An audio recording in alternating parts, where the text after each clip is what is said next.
Peter, great Hi. having you here. Thanks. So yeah, I mean, I'll set the stage a little bit. But yeah, you've been building in fintech for about 30 years, Yeah. which is older than I am. So Sad. So it was long before fintech was even a buzzword. Yeah, you went from coding a core banking system on Windows in '93 to pioneering account aggregation on Yodlee. You launched Google's early mobile payments, and you even helped Uber build a digital bank for drivers. Your journey spans startups, big tech, and now you own a BaaS venture. So today, rather than just talk about buzzwords or funding rounds, I want to go behind the scenes into the judgment calls, design trade-offs, and hard-won lessons that come with building banking as a service and fintech platforms over a decade. So yeah, I'll just start. Like, you moved from studying law in Australia to writing a core banking system in the US at age 22 in 1993.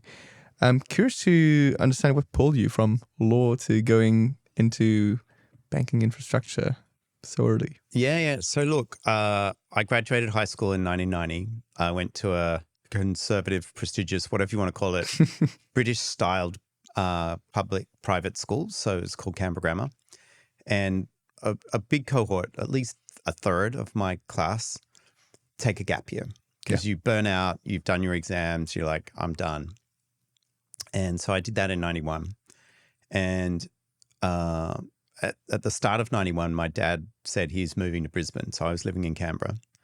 And you're basically on your own. You have no money. I didn't have anything.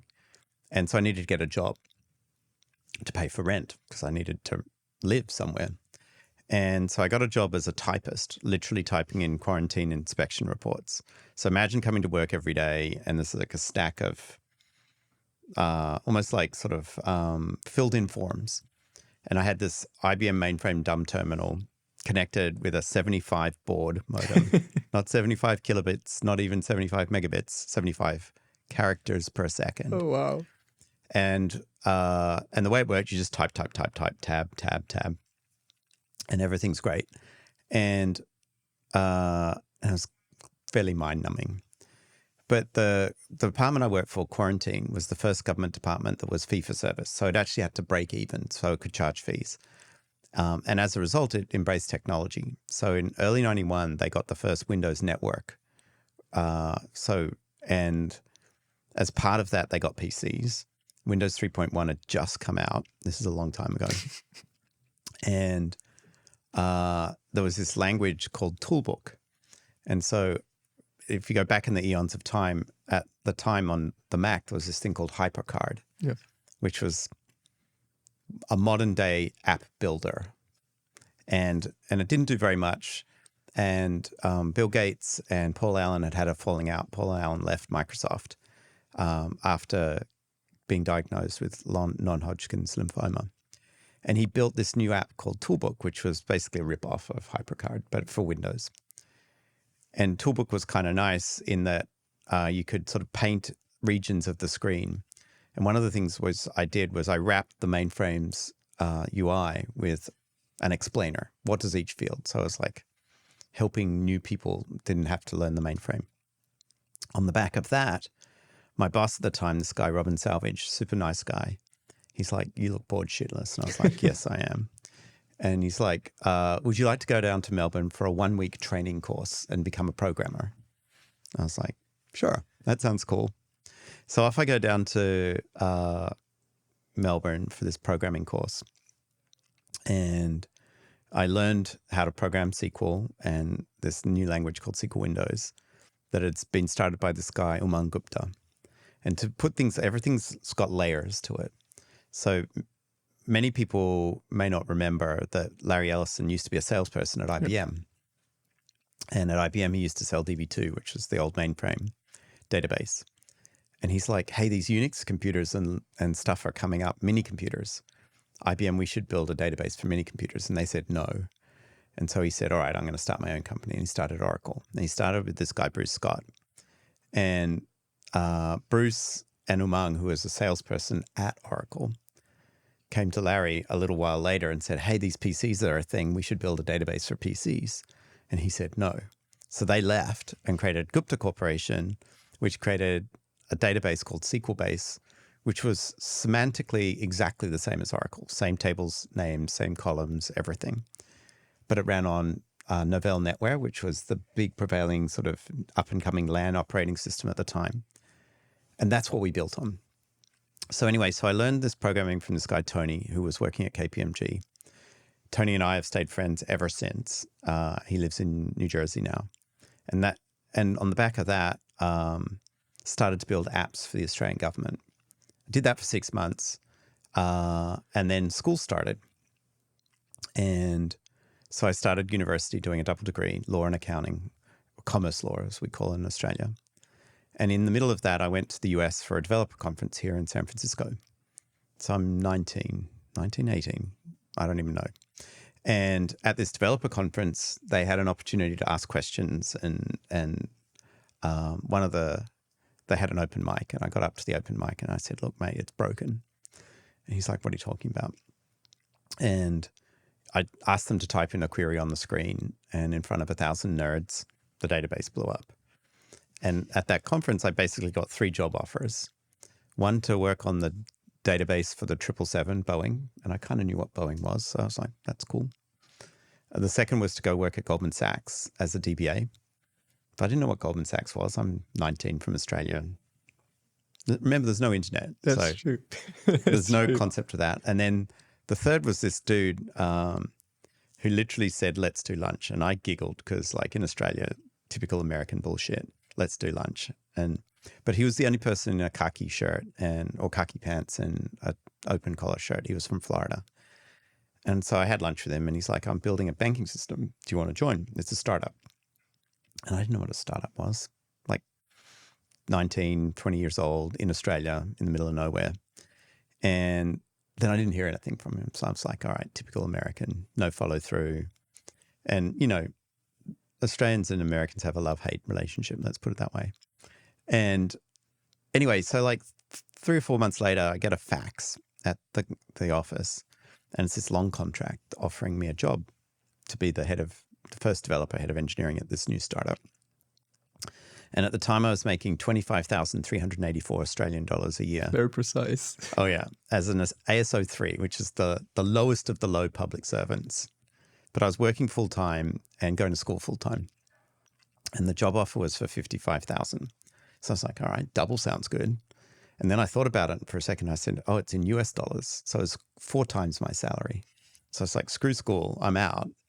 And moved to the US when I was 20. And so that was 1993. I had my 21st birthday sort of 3 months in. So I landed March 12th, 1993.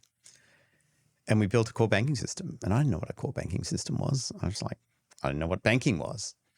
But, you know, from a place of ignorance, we had a couple of people on the team that were what you would call a product manager now, then was a sort of a business analyst type of person. And we built the system, and it was kind of cool. And I distinctly remember we got to the end of 93. We were still based in Wilmington, North Carolina at the time. We had our first organizational meeting. So we flew down to Orlando, and I spent some time with the CEO. He's like, well, how's it going? And I was like, oh, we finished, thinking we were done. And he's like, well, how's the performance of the overnight? I was like, what's an overnight? And then I realized all we had a CRM system, and we had an account opening system, but we didn't actually have any accounting or business or banking or any of that stuff. And on the basis of telling him that we'd finished, they went and signed the first bank, which was a bank in Osage, Iowa. 1 branch bank, wasn't very complicated. So we had 7 months to write a back-end accounting billing system, whatever you want to call it, a core banking system that actually did the math and calculated interest. And then we went live mid-1994, so about 15, 16 months after getting started. And, you know, it's kind of funny. In retrospect, there's been multiple opportunities to go build another core banking system. And I've always said no, because it's too hard, too complicated, too much legacy work you need to do. And then if you sort of look back in time, the code that we wrote 30 plus years ago still runs lots and lots of banks in the US. And that just sort of shows you that banking and payments and fintech and all that sort of stuff, peripherally and at the surface, looks really simple. There's simple APIs, but it's 30 years of crud Yep. and gunk that deals with all the weird edge cases that is actually what banking and payments is. And it's almost impossible to replicate. You can't just code it. You actually have to experience the problems and The edge cases all the edge cases because they're always different. Yep. So I don't know. It was one of these weird things. The first company I worked on went public, small IPO, 1996. Phoenix, right? Phoenix, exactly. And then we were sort of on our way and we started to take it globally and grow. So Phoenix was that company. Yeah, that's right. And you were like very early employee there. Yeah, first engineer, first coder, and head of engineering. And then after that, you went to Yodlee, or was that? Oh, there were multiple companies in between. Yeah. So Yodlee was the next sort of real fintechy type of company. Yeah. But that was not until after having worked at Nokia and worked on email and building phones with keyboards and stuff. And then I had done a supply chain company in between, and then done my own startup called Bayport from 99 to 2001, which was when everyone was doing them. And then .com killed everybody. But Bayport was really interesting. So we built CRM, we built full QuickBooks replacement, all web-based. Back in the day when we were on dial-up modems at 33.6 and we had 5-second response time. So we built a whole bunch of cool technology. It was jointly built with a bunch of the folks at Microsoft on the Windows 2000 team because we got stuff hooked in. Internet Explorer 4 had just come out, which had the ability to send XML as an asynchronous payload along with your HTML requests. And we were just building stuff from scratch that no one had really done before. And I remember when we landed the deal with Dell, and Dell was selling these computers called Dell eWorks, which were PCs designed for small business people. So you'd come online and you say, well, I need accounting and I need payroll. And we created an icon that landed on everyone's desktop, which was kind of cool. So hardware physically arrives at your house, you turn it on, Windows boots, and you go through Windows setup, which is painful and ugly. And then you land on your home screen or your desktop. And up in the top corner was Robbie, which was the icon for our QuickBooks killer. And that's how we started getting distribution. And it was kind of crazy. Back in 99, 2000, selling SaaS software before SaaS was a thing. And we had people paying monthly subscriptions for it and so on. You've done a lot of things before they were even things. Fintechs and now SaaS and... Well, yeah. Look, I mean, if you go back in time to when I was in Australia, it was really pre-internet. So it was like 91, 92. There was the well and there were dial-up bulletin boards and things like that. And I connected to one of those bulletin boards here in San Francisco. And the school that I was at, ANU, was unique in that it was connected to what was called the Global Supercomputer Network, which was a supercomputer from Hitachi that was at our computer science school at ANU, supercomputer at Berkeley, also from Hitachi, and a supercomputer in Tokyo. And they were all connected underground by a 10 megabit connection. So imagine doing nuclear bomb simulations and 10 megabits back in those days was infinity bandwidth. Like you couldn't imagine. And these supercomputers would talk to each other and calculate. I can't imagine right now. Well, you can, you can't imagine going so slowly. Exactly. But back in those days, it was off the charts. But it was kind of nice because you'd have all these engineers coding in SQL Windows and Gupta, posting questions to the bulletin board. And because I had this time zone advantage, I'm in Australia, I could answer all the questions. So everyone just assumed I was like some 35-year-old coder based in Australia, whatever. And, the famous New Yorker quote about the internet was, on the internet, no one knows you're a dog. And it's like this seminal picture. And that was me. I was the dog. Like nobody knew that I wasn't. The Aussie dog. Well, that no one knew that I hadn't been to school to study computer science. And it was kind of fun because I coded. I wasn't an engineer. I coded intuitively. I figured stuff out. There's no math or science to how I thought about it. And I'm envious of those folks that have been to computer science and actually understand the math behind the science of computer science. But it's back to the future. So back in those days, people were excited because you could paint a table on a screen and you could say, connect it to this database and it would just work. And that was like this incredible innovation that you could see tables and rows on a screen. And we're kind of back to the future now. Like if you think what vibe coding is and playing with OpenAI and Gemini and stuff like that, it's kind of just an evolution of screen painting and stuff like that. And I remember, like in the Windows world, the world changed when Microsoft Access 1.0 shipped out, because suddenly non-technical people could build simple database applications. And here we are today doing exactly the same thing all over again. A little bit more advanced for sure, but yeah, no, it's very similar. And it's incredible the amount of capabilities that it is allowing us to build. Yeah, it's super cool. I got my Mac Mini on its way. Oh, you my did? Claudebot / Maltbot / I haven't used it yet. OpenClaw is the new name. OpenClaw is the new name, yeah. As of today, I think, or yesterday. It's crazy. It's been the most starred repo. I think there's like 100,000 100K in commits already or something, yeah. stars in like a day or two. It's a week. It's insane. Yeah. And then I think Cloudflare launched a... Lawsuits against them. Claude definitely did, so they had to rename. But Yeah. Cloudflare's launched a containerized version Oh, of really? it, so you don't even have to have the Mac Mini anymore. Oh, wow. I didn't see So that. I don't know, maybe I'll return it before 30 days are up. And one thing I'm super curious about, before going into the whole entrepreneurship aspect of things, you were kind of an entrepreneur within big corporations by heading some very specific products. I'm particularly curious about both Google Payments, your CEO of Google Payments in the early days, Mhm. which really led like the whole fintech as well wave. And you also tried to build a bank for drivers at Uber, which, to be honest, before doing the research, I didn't even know was something. So, question I have is, what is the lessons you have trying to marry Silicon Valley and tech companies to actual financial institutions? It depends on the geo and depends on the market and the timing. At Google, one of the things that was challenging about what we were doing is we were very clearly a tech company. And we had payments, obviously, to facilitate people paying for AdWords and AdSense. That was kind of the genesis of it all. And then Andy came out with Android.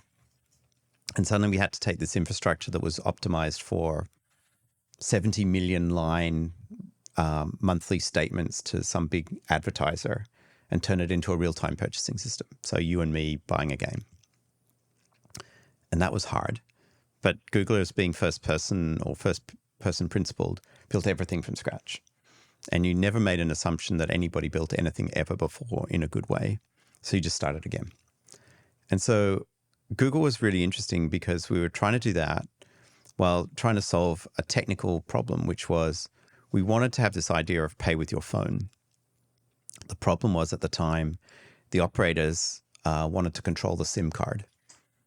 And the operators therefore controlled access to the SIM card. And on the SIM card was the secure enclave where your digital credentials, your cards would be stored. The problem was there's no storage. It was very limited storage. And maybe you could store 4 or 5 cards. But you could only store 1 or 2 brands. So you could either store Visa cards or MasterCard and maybe a Discover or something like that. And the challenge was at Google, a technical challenge, which was the only way to get to update that was delivered over SS7. So SS7 is the underlying protocol for SMS, and it's a tower-to-tower configuration protocol. And it's designed for lossless transmission and retry. And it's super low bandwidth because it's going over the text channel, like literally SMSs being sent. So imagine encoding a digital representation of an American Express card, sending it to the cloud, sending it to First Data, sending it back to Verizon, and hoping that it lands on the phone. It was a shit show. Yeah, it's a shit show. Half the time it didn't work. And then you ran out of storage because we already had customers in How many customers were at least in the trial, like the Google Payments? The original Google Wallet, because it required this triple unicorn of impossibility, was very limited distribution. So it required a specific phone, the Nexus 4S. It required a specific network. I think it was AT&T at the time.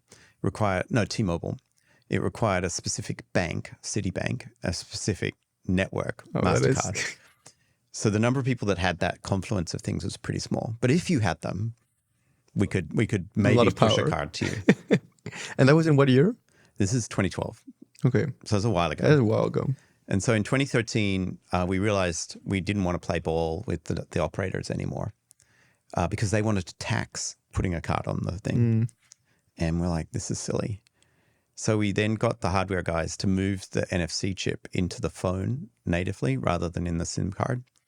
And so the secure enclave, which everyone uses on their iPhone and doesn't really think about, now lived in the phone. And we decided to let it be open so anyone could play with it. So in Android 4.4, we unlocked NFC, something that Apple has only recently done in like the last year as a result of the European was Union. 15 years ago. Yeah. And but then we realized we didn't want to have to go and talk issuer by issuer, get you enrolled. And there was no concept of tokenization back then. So we bought a company called TXVR in New York that was a payment card processor.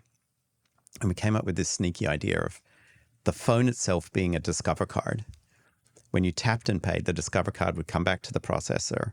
And then based on what you thought you were doing as a user, so you said, I want to pay with my American Express card or my Citi Chase card or whatever, we would then do an e-commerce purchase. So we'd turn a card present transaction into a card not present transaction, synchronously validate that the transaction went through, and then approve it at the network.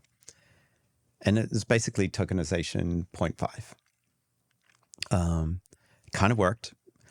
It solved the problem, but then you can imagine the issuers like Amex and others not being thrilled about being front-ended by a Discover card. And now Back to the Future, Capital One buys Discover to do this all over again. So it's kind of interesting how these things go in circles. Yeah, 100%. There's something I'm mega curious about. From like this beginning of the conversation, you're obviously a big builder. Like you love building, and you've been building since like 18, basically. 18. Oh, my first coding job, I was 15, 16. Right on. So you've been really like since the beginning, and you've had a couple of companies. I mean, Synctera is like the biggest one so far, and it's doing incredibly well. I'm super curious to understand when the job stopped being about building the product and was more about leading people, setting vision, and what was maybe the hardest adjustment to that for you? In any early stage company, it's always this combination of build product, build team, irrespective of your role. And the best people at startups know that. And the best leaders of startups hire people that are always looking for how is what I'm doing make the company more of a company, rather than I just did my coding and I did my job and I walked away. And not everyone's good at that. Some people really like the safety net of working at a big company where I can do my thing and it's probably safe. I think generally speaking, people's belief that the company will give them a job has deteriorated over time.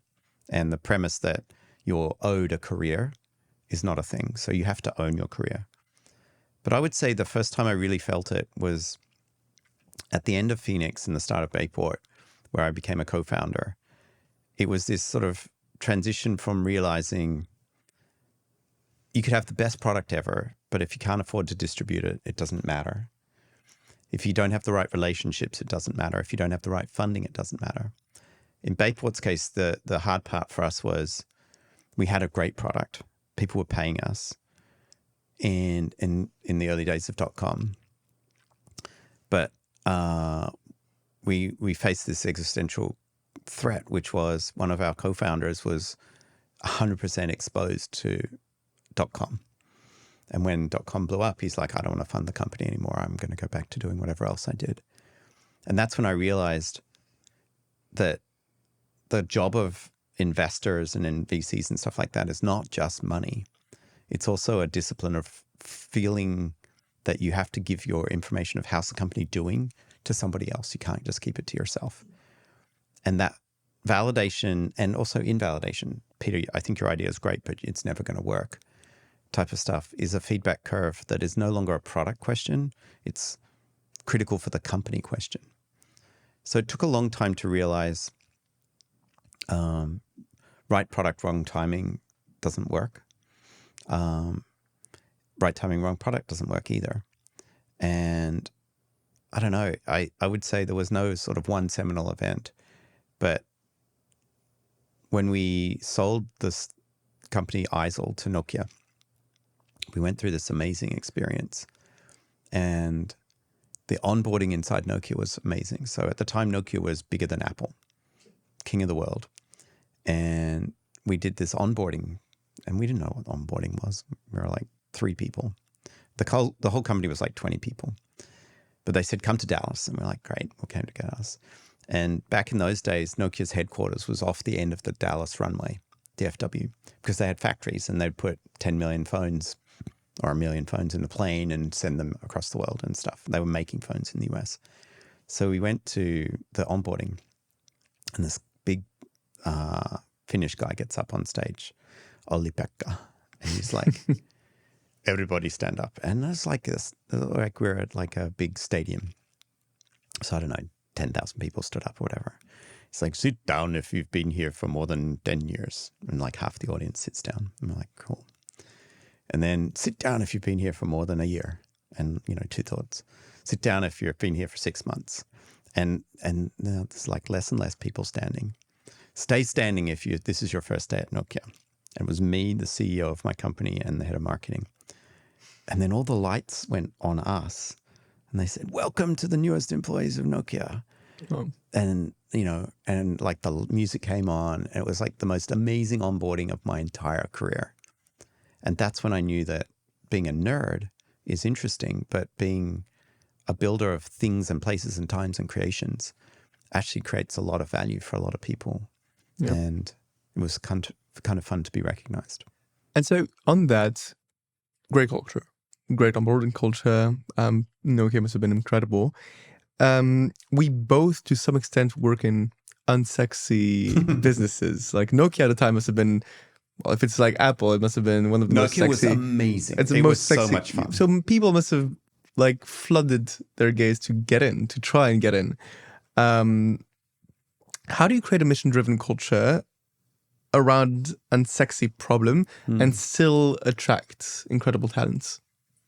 Yeah, so look, I think no end consumer is ever going to know Synctera exists, and that's okay with me. Yeah, same for us.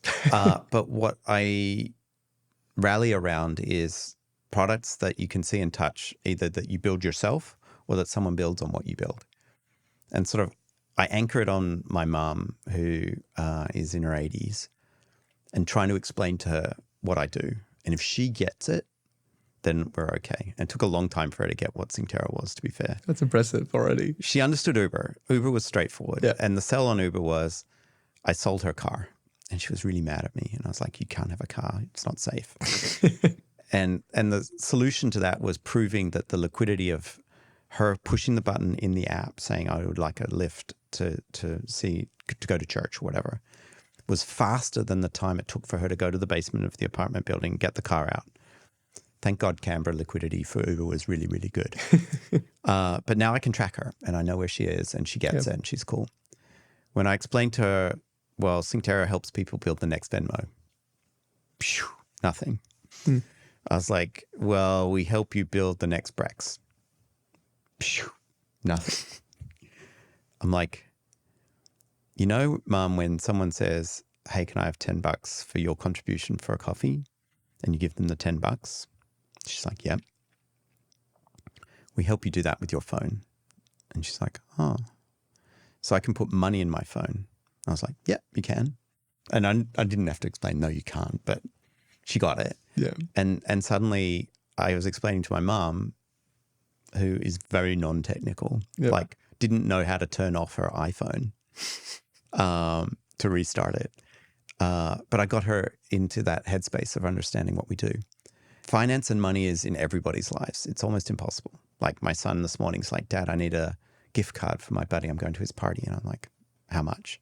And we negotiated from bid ask of 100 to 25 and we settled on $50. And then it was the form of payment. Is it a virtual gift card, physical gift card? And he gets it. He understands the trade-offs. But helping him understand why Synctera is interesting, he actually got it really fast. He's 14, he's 15, and their awareness of how things work is so much higher. And for tech people wanting to join companies like ours, it's not about necessarily the core of what you're building per se. It's about all the potential of the people to build things on top of you. And we talk about potential a lot at Synctera of unlocking people's potential in finance and in their financial lives and stuff. And I sincerely believe that. I think, if you take a company like Maslow, which is Brex for nonprofits, everyone needs an analogy, but call it Brex for nonprofits. The potential we unlock is for people to donate money to their nonprofit and know that the money gets spent the way they expected it to be delivered, which conceptually shouldn't be that hard, but it's actually quite difficult. And there's lots of layers of build and stuff like that make it happen. And if we continue to create products that help people do that, it's great. And then the next day, this morning, I was talking to a company that built a rewards platform for travel. And I spoke to him 3 years ago, and he's like, and Alex calls me up. He's like, took us 3 years to build it. We're now ready to add banking. I was like, great, let's go. And what does he want? A digital wallet, spending card, pay with your phone, but integrated into what he's doing. And that's kind of fun when you've got a sort of a general purpose product that can be woven into lots of different use cases. Yeah, and I do think that that's one of the incredible use cases of AI. We've been working together for a couple of months now. Yeah. And, we're doing those AI compliance analysts. And now with AI, it's so possible to take in all your procedures, your policies, your risk thresholds, anything that's very specific to Synctera, and make sure that our AI analysts work just like your human analysts would, and at a faster speed and whatnot. And so to that extent, where do you think banking is in like 10, 20 years with now that, one, you've got a banking as a service, you're able to embed a general product into anyone's stack, basically. Yeah. And then AI is allowing workers to be more and more specific to every organization they work from. How does that intertwine? So I think we get to the holy grail, a bank of one. Yep. And so completely personalized, works for me, does whatever I need, which could be different than my girlfriend or my wife or my partner's needs. And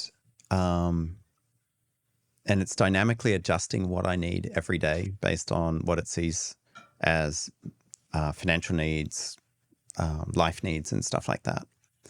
And I don't think you're thinking about money anymore. And the thing is, most people think of money and are ashamed. And most people don't look at their online banking because they're worried. What is it going to say? Do I have enough money for this? I know I should have saved. I should have been planning for the future and that sort of thing. And I've been in this game for quite some time, and it's been an oscillation between big company and little company. And so I do my time at the Google, Nokia, Ubers of the world in order to fund the lack of income lifestyle of building a startup. And hopefully the startup works, and sometimes it does and sometimes it doesn't. But it allows me this flexibility of lifestyle. Not everyone has that. And a bank of one for me would be knowing that sometime in the future, my cash position gets very low and it's planning ahead, and maybe it's going out there and selling my shares automatically on the secondary market because it knew I needed money to pay property taxes or something like this. And it's so personal, it's so aware of what I need. And if you think about Bank of America and Chase and all these guys, they fundamentally succeed by telling consumers, fit a box that I put you in. We have regular checking, premier checking, private banking, and you're in one of those three buckets. And all of them would like to have a personalized solution, something that's adapted to you. But in the absence of that, they commoditize everything. Banking in the future with full AI deployed, it's yours. It's individual. What is that layer? Because what I was thinking, and again, I don't know as much, but with all that personalization, I think that the older banks that might not adapt as much will become the back end, the infrastructure layer, and we won't interface so much with them. But so is it a new breed of fintechs? Is it a layer of fintechs that is going to work even on top of the existing fintechs that we have today? How do you envision it? So I think a couple of things are going to happen. I think if we're lucky, some global body, call it the United Nations, call it whatever, harmonizes banking rules across the globe. Meaning that KYC is portable, that identity, this concept of an identity card, whatever you want to call it, works everywhere. And when you do that, then you start to unlock, my money doesn't have to sit in a certain physical place. And when you do that, then the banks themselves start to say, well, what's the value that I create? And the biggest of the banks, the GSIBs, and ultimately the national network banks like the Fed and the EU and stuff like that, EMA, devolve into this concept that the cell phone operators have evolved into, which is a network of connectivity and pipes and infrastructure that's toll-gated and taxed along the way, but fundamentally isn't what you think of. So when I use my iPhone, I don't think to myself, I'm so glad I'm a Verizon customer. I am glad that I'm a Verizon customer because it generally works, but I have no connection to the network. We have a forced connection, if you will, with our bank today. And fintechs right now, particularly in the US, are dependent on banks. So the second order of improvement will be anybody that can demonstrate that they can meet some level of qualification should be able to do banking in some way, shape, or form. And right now you've got variations of that in Europe with EMI and the ability to become a e-money issuer. US has nothing like that. But 5 years from now, 10 years for sure, you'll have global identity, you'll have transparency that any person can be a fintech if they want to be. Yeah. And then the world changes quite quickly. I wonder how quickly that's going to happen in the US. I mean, as a European, it's insane how fragmented the US is, like within the different states, and that you need Zelle, which doesn't really work with all the banks. And like I've used Revolut since it's come out, basically, and it's the most practical thing ever. And here it seems It doesn't even work. And even in India, you've got unified payments infrastructures called UPI. And the US is still very, very, very far away. I mean, like we also have clients in APAC, and although it's a small country, Singapore has been incredible at doing their KYC, which is regulated, and they have this digital KYC basically. And in the Middle East, it's starting to happen as well. Even Nigeria does it. Even Nigeria does it. How does that fragmentation impact you? So commercially, fragmentation is good because the more difficult something is, the bigger the moat of if you can solve it. So in some ways, I'm like, please don't make it any easier because I'll get more competitors.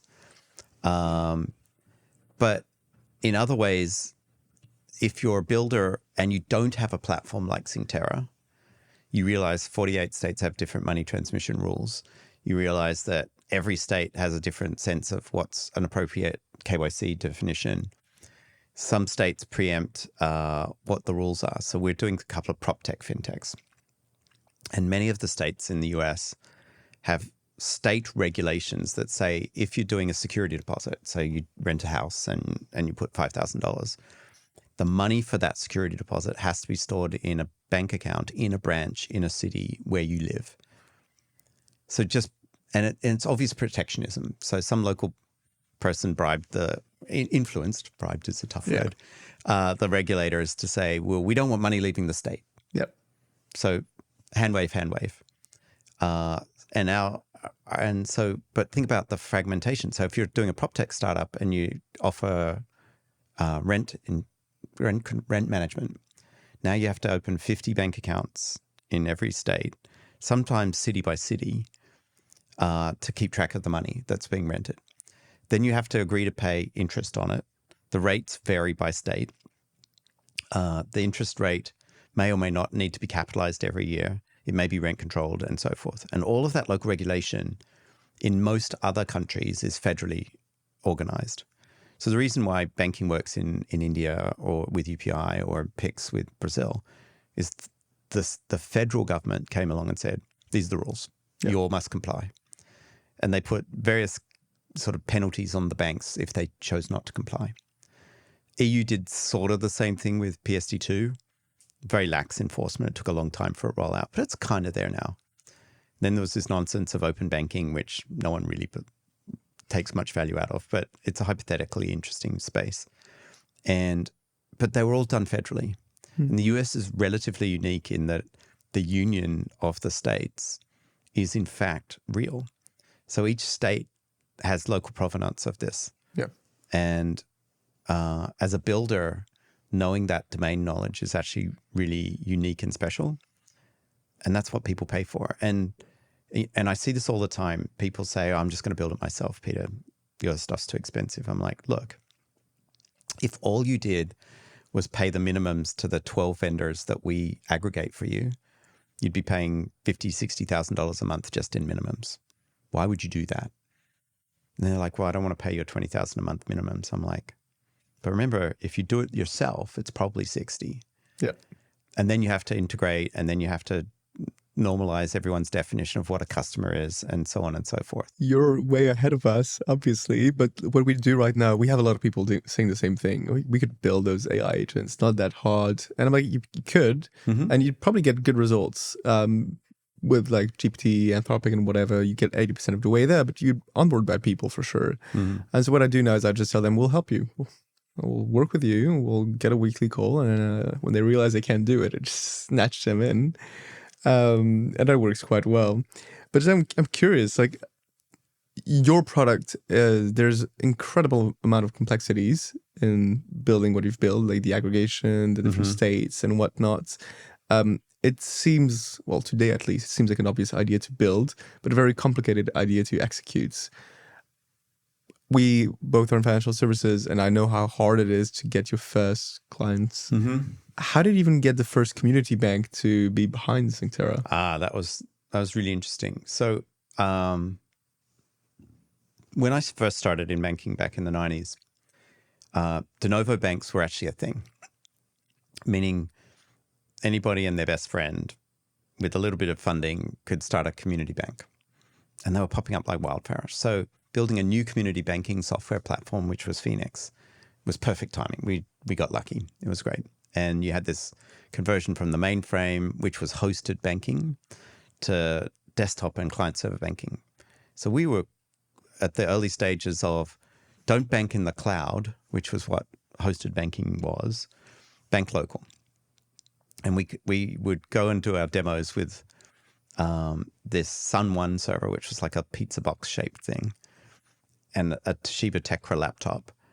And that was the whole bank. And the bank was used to big mainframes and stuff like that, AS400s. And so their brains exploded. But you got them hooked on this idea that I could run a bank in a box, which was this concept. And that became this big unlock for the future. Fast forward to Synctera, and effectively fintech banks are like de novo banks, meaning that it's an uncharted space. The rules aren't super clear. And if you get lucky, you find innovators that were nerds in some other life and said, hey, I'm going to go build a bank, or I'm going to partner with some bankers and do that. And our first real partnership was with a bank called Lineage, which was just that. So it was a bunch of old school bankers that had been successful in Nashville for 30, 40 years doing community banks that had somehow come into touch with these 3 or 4 nerds, said, what if we build a digital bank? And it just was interesting alignment. We were lucky that then parlayed into a bunch of PR about, in the early 2021 timeframe, how can you build a digital presence? And we were super lucky in the fact that Fiserv and FIS and all the Jack Henrys of the world, their core infrastructure, nobody wanted to code to. And so there was an opportunity. But it was a leap. It was a value creation together. And the best way to do that is to align outcomes. And so we basically started the company saying, we'll share every profit with you 50-50. We win, you win. Which was giving away a lot of the value that our competitors weren't giving away. But it allowed us to have deeply connected partners in the banking side.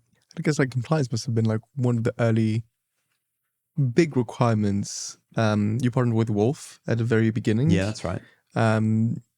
How do you see it today? From partnering with like companies like Wolf, having your internal compliance team, having potentially BPOs sometimes, and having companies like Sphinx help automate on the AI side of things. How do you think about risk and compliance for, such an important, it's an essential part of your business? So I think it's just layers of defense, right? There's the simple basic stuff is there are a bunch of federal and state-wide rules that you have to follow, regulations. Strangely enough, some people choose not to follow those regulations. And there was a period of time where people got away with it, the Synapses of the world. But then when the problem with that is if you actually get successful, people will come and try and find the holes in what you do. Yeah. And if fundamentally you're built on quicksand, you're doomed. And that's kind of what happened to Synapse, which was fundamentally at its core, it wasn't designed in a compliant fashion. And in many ways, it was designed to work around the rules. So we've always been, and I've always been sort of long game playing this, knowing that things would break and things would get, every bank eventually gets an audit of some sort. And it's almost a rite of passage. Some banks get multiple of them, and then you might wonder if they need new management teams. But it's not necessarily a bad thing to have the regulators come in and say, hey, you're pushing a little too hard over here. Tone it back a little bit and put more effort. Anticipating that, we started with this concept of do it as a marketplace. So everyone else was sort of hard-coded to one particular bank, Synapse to Evolve, as an example. And the problem with that is if anything goes wrong, not even with the stuff that you control, you're dead. And so we built this marketplace model, but that meant we then needed to build a lot more infrastructure on the compliance side that others didn't have to do. If you're hard-coded to one bank, tell the bank, go use Actimize or go use Sardine or something else for compliance. But when you're bifurcating across multiple banks, you don't want to have like 100 different vendors you have to integrate with and partner with. So then we put a lot of the compliance stuff on our side. We built an embedded KYC, an embedded KYB. We built our own fraud monitoring, initially partnering with FeedsEye and then migrating over to Hawk AI. Because we knew that most buyers of our tech wouldn't want to stitch it all together. But we also knew that the banks would require it all to be safe and sound. And so it was this constant push and pull of making sure that what we were doing would be safe, would be compliant first, but also thinking about how can you reduce the time to market. So yeah, it's important to be compliant, but if you can build automation and tooling and partner with you guys on monitoring and observation, then you can actually get the best of both worlds. No, 100%. And yeah, I know we're close to time and I want to go into, so there's like big companies, smaller companies, now your company, 30 years, what does success looks like and where do you think the next 10 years will take you? For us at Synctera, I would say my dream state is a combination of Stripe and Shopify for banking, meaning that the sort of vision quest that I have in my head is, and you don't even know what a Facebook group is because see the bit where you're younger than I've been working. But if you were on Facebook. I am still on Facebook. Oh my God. Yes. Because you're European. It stopped at my sister's. My sister's 19 and she's never been on Facebook. Yeah. But I was last generation of fair enough. All right. Facebook groups. I'll take it. But anybody that creates a Facebook group or a Reddit thread, subthread, should be able to create a digital wallet that represents who they are.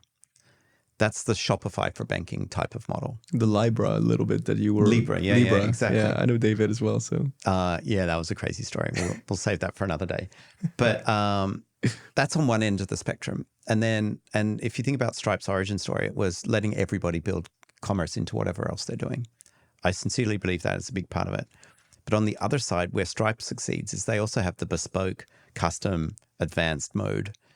And we're more on the advanced mode because banking is harder. And every generation of our product is trying to get us down further and further so that we can onboard more and more clients and let them experiment and try.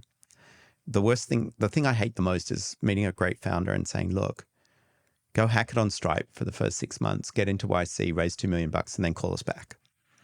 And I don't want to lose that 2-year gap or 1-year gap of YC. And so the next phase for Synctera is building products that are relevant to the earliest stage while also being scalable and flexible enough for the biggest of the biggest fintechs and brands. Personal question: are you proud of yourself? I think we've done some pretty cool stuff. Australians are pretty anti-ego on this sort of stuff. The same as you. We have this concept of tall poppies. I'm really, really proud of what Synctera has become, despite all the crazy shit that's happened over the last 3-4 years in fintech. It's been a grind. We, like everyone else, raised a really early seed led by Lightspeed. It was fantastic. We moved really quickly. We raised a Series A led by Fin Capital. We have all the glitterati of Silicon Valley fintech nerds as angel investors and all that. And then we went into this doom universe of like 21 to 24, 22 to 24, where it was hard to raise. And the most valuable thing that you can have as a fintech or a tech company in general is persistence and resilience. And I don't know, we've done 4 or 5 extensions to our Series A. And I'm desperate to get a Series B this year, where we introduce a new person to the board and a new strategic investor. And I'll be really proud when we pull that off. We hit break even mid-year this year, and we're in a place where we're now really controlling our destiny. We're not quite there yet. I feel like we're almost a real company, but we've got a little bit more to go, and we're really close. If you could go right now, talk to Peter, 18-year-old Peter, you know, going from that typewriting job to the US, what would you tell him? What's an advice you'd give him? Ironically, it's the advice I give to a lot of younger kids and stuff. So I have a scholarship for kids to be nerds at my old high school. And so every year I get to meet 5 or 6 nerds, kids, great, and pick the winner. And it's really amazing to see how advanced they are in their thinking. And they all ask me, what should I do in college? And I'm like, the first thing you have to decide is, are you actually going to learn anything in college? And I will say that the huge advantage that I have is that even though I'm perceptively old, I have a 5 or a 7 year head start on everyone's career because I just didn't spend time in university. That's not for everyone. There are a lot of people that need that framework of growth and learning. But I would say 18-year-old Peter, the risky move of jumping out of university and the obviously prescribed cushy job as a lawyer in Australia type of thing was worth it. And and you shouldn't do what your parents say just because they say it. You should actually fundamentally want to do it. And retrospectively, I would say the big learning is we do best at the things we want to and love doing. And we will achieve the things that are grungy, but we won't want to do them. And we work 2/3 of our time and live the other third, if that makes sense. And you'd be much more life enjoying if the thing you're working on actually creates pleasure as opposed to drudgery. Oh, I couldn't agree more. Like, I think like right now, I mean, I was in the office at 7 a.m. yesterday, left at 11:30, and people would think that sometimes like, you're crazy. Why do you do that to yourself? Couldn't do any other thing. I think it's very enjoyable, like building a company, building a team, building the culture, the product, selling, raising. Well, the raising is not the most fun part. It's not the most fun. But it is, I forgot, there's an exited founder that recently tweeted, he's like, sometimes while it's happening, you hate it. Yeah. But in retrospect, it's always the moment that you enjoy the most, actually. Yeah, I would say, look, Jensen had this funny thing where he's like, well, what do you do when your free time? Work. What do you do when you're sleeping? Work. And what's fun for you? Work. And founders and early folks in companies, even if they're not in an office or sitting in front of a keyboard, are always in the back of the mind running scenarios and games and stuff like this. Having kids changes that equation a little bit because you realize you can't actually control the outcomes as much as you would like. And it's, my analogy is when you do rock climbing, if you think about anything else, you just fall off. It's like as simple as that. You have to stay focused. But being a founder is this constant balance of trying to be present with the people you care about and love and want to be with, while persistively sitting in the back of your head, if I just fix that thing, I'll get another customer, and I'm so mad that I lost this trade or I lost this deal. Yeah. And it's always there. Always. So there's no 996 for a founder. No, it's 24/7. 7/24/7 or something. Yeah. I don't know. It's No, kind of it funny. is. It is. It is draining sometimes, like even on holidays. I it's agree. But you got to like, don't be a founder if you're not energized by challenge. 100%. I wouldn't do it any other way. What's an advice you'd give me? I mean, like we're pre-Series A, so hopefully this year, maybe same time as your Series B. What's an advice you'd give us? I would say the number one thing early stage companies can do is stay on target.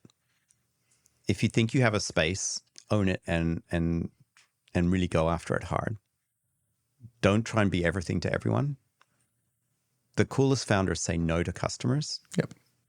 You're not my space. I'm not ready for you. I said no to a customer yesterday, and he was kind of like, "You're saying no to me?" I'm like, "Mm-hmm." Yep. And he's like, "But why?" And I'm like, "Because you're too different from what I do. Yep. You'll be ready for me and you'll boomerang back," which is a very good Australian term. But I'll see you in 2 years. And so be focused on that. And above all, do things that have fun as a component. So if it becomes unfun, change how you're doing it or change who you do it with. But going into battle every day at a startup is something that only works if people around you know that that's your commitment. They honor that commitment, and you honor it back by doing what you said you would do. Yep. Well, listen, on those notes, that's a great way to end the podcast. I really enjoyed the conversation. I thought it was great. Yeah, likewise. Thank you. Very, very interesting, incredible career, incredible advice, and incredible clients. So thank you. And I would be remiss of saying working with you hasn't been really, really good. We've dabbled in AI ourselves, and it's clearly a skill set we need to grow into. And so working with really smart partners and helping us do things quicker and better is super great for us. So thank you. Lovely. Thank you so much, Peter. Pleasure.